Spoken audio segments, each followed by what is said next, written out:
दोस्तों नमस्कार। बाजरा खिलाना पशुओं के लिए बहुत ही शानदार रहता है, फायदेमंद रहता है दूध में और उनकी ऑल ओवर ग्रोथ में ये बहुत ही अच्छा रहता है।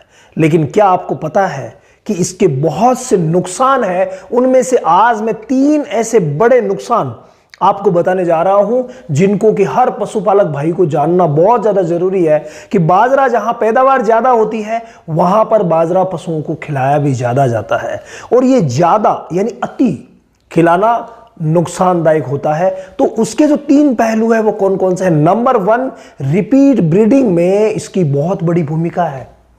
हम देखते हैं कि लगातार पशुपालक भाई पशुओं को बाजरा खिलाते रहते हैं लगातार, और लगातार में भी उसकी जो मात्रा रखते हैं ना वो 50% से ज्यादा रखते हैं। फील्ड में आजकल ये शिकायतें बहुत ज्यादा मिल रही है, तभी मैंने सोचा क्यों ना वीडियो बना के आप सभी को आगाह कर दूं कि अगर आप 50% के आसपास रोज बाजरा खिला रहे हैं दाना मिश्रण में तो आप गलती कर रहे हैं, और इसे ही अगर आप कंटिन्यूअसली खिलाते रहे तो रिपीट ब्रीडिंग की शिकार आपकी गाय आपकी भैंस होने वाली है, ये आप मान के चलिए।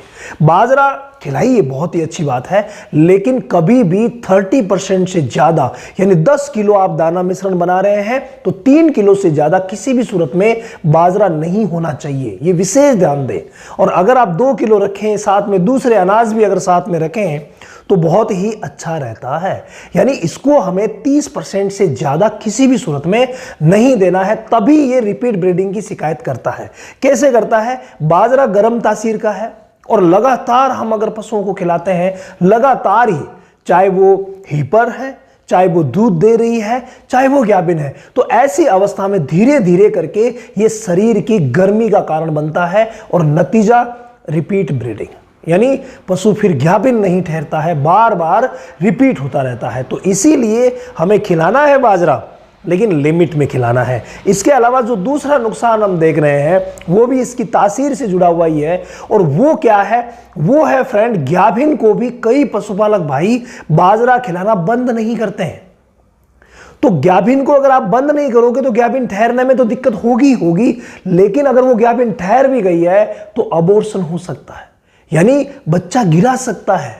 तो ये विशेष ध्यान दें कि पशु बच्चा ना गिराएं, उसके लिए हमारी गाय भैंस को विशेष ध्यान दें कि ज्यादा बाजरा ना दें, और जो ही गाभिन हो जाती है भाई उसे दूसरे अनाज पे शिफ्ट कर दीजिए, बाजरा देना आप बंद कर दीजिए। यह है, और इसी से जुड़ी हुई प्रॉब्लम प्रोलप्स की है।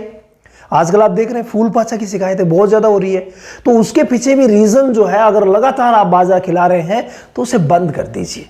फूल पाछा के पीछे भी बाजरे का जो रीजन है वो बहुत ही बड़ा है। तो ये तीनों चीजें हैं जिनको आपको ध्यान में रख करके और बाजरे का उपयोग करना है। उपयोग शानदार है, लेकिन भाई आप लिमिट में कीजिए, तभी, नहीं तो नुकसान हो सकता है।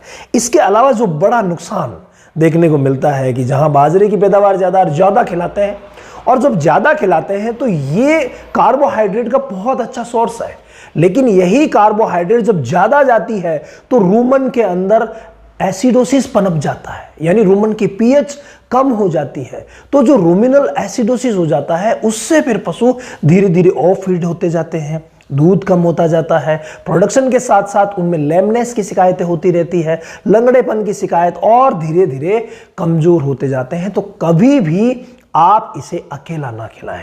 कई तो भाई अकेला पूरा यही खिलाते हैं, तो भाई वो नुकसानदायक हो सकता है। आप बैलेंस्ड डाइट दीजिए जिसमें 30% आप अगर ज्यादा मात्रा में आपके यहाँ इजीली उपलब्ध है, सस्ता है, तो आप 30% दे सकते हैं, इससे ज्यादा मत दीजिए, नहीं तो फिर इन सभी नुकसान को भुगतने के लिए तैयार रहिए।